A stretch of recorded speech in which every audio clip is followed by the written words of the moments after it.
लेकिन संगठन की तरफ से कई बच्चों को आगे पढ़ाने का प्रयास भी किया गया। कल भी चर्चा की गई थी कि हैदरगढ़ बाराबंकी आपके नजदीक है। विक्रम सिंह यादव के बेटे विकास यादव जो कि यूक्रेन यूनिवर्सिटी से MBBS की पढ़ाई कर रहे थे, शायद मैडम जी को जानकारी भी होगी, आप लोग जुड़ी भी हैं। तो लास्ट सेमेस्टर उसका फंसा था और 2 लाख रुपए की मांग थी।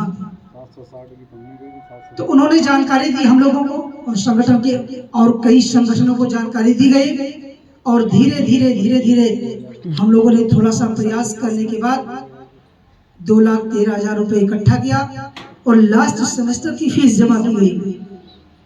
और इस तरह से वो यूक्रेन से जब पास करके आया तो यहाँ पर मीटिंग में बुलाया भी गया था।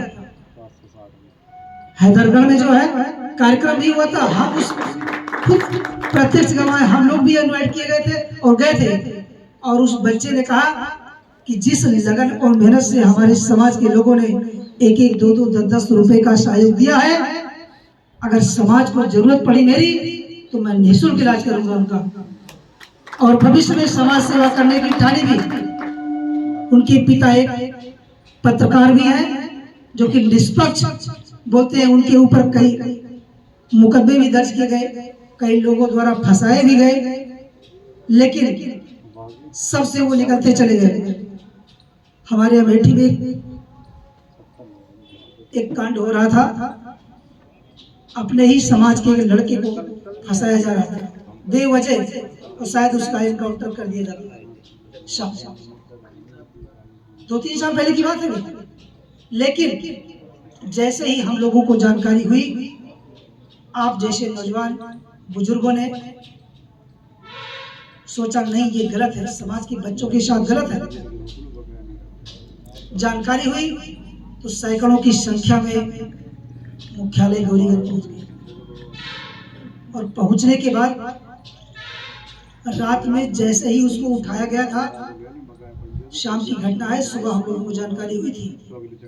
शाम की घटना, सुबह जानकारी हुई कि शाम को 4 बजे एनकाउंटर होना है।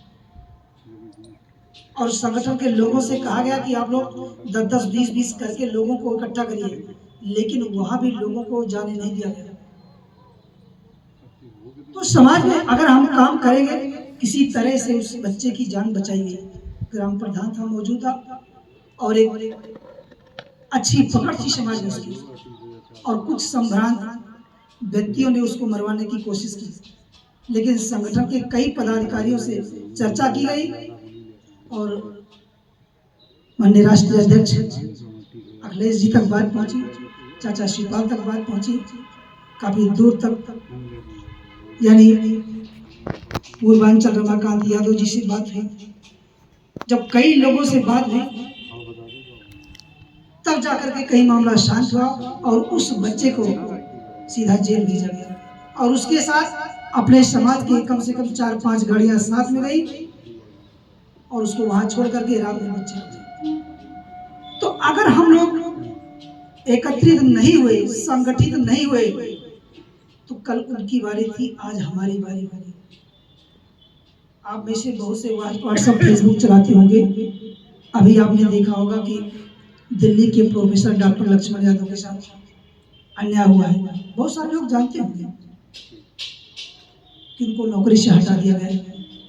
तो कल, आज उनको हटाया गया, कल हमारी बारी होगी। गलती उनकी यही है कि समाज को जागरूक करेंगे।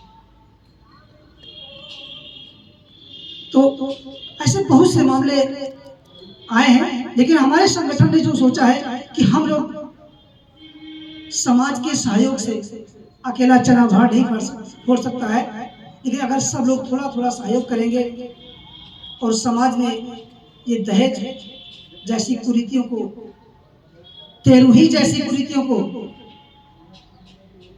और जो लड़कियों को शिक्षा नहीं मिल पाती है, गरीबों को शिक्षा नहीं मिल पाती है, उन सब पर कार्य करने की कोशिश की है।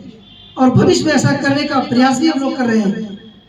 अगर किसी बच्चे की फीस नहीं जमा हो रही है, अभी कुछ दिन पहले हमारे संगठन के सचिव महोदय को जानकारी हुई किसी बच्चे की फीस जमा करना था, तो यथासंभव प्रयास किया गया। तो कई ऐसे कार्य हैं जो संगठन द्वारा किए जा रहे हैं। बहुत ज्यादा न चलकर कार्यक्रम को संक्षिप्त रूप में आइए श्री मनीष कुमार जी संक्षिप्त में जानकारी देंगे। सचिव महोदय।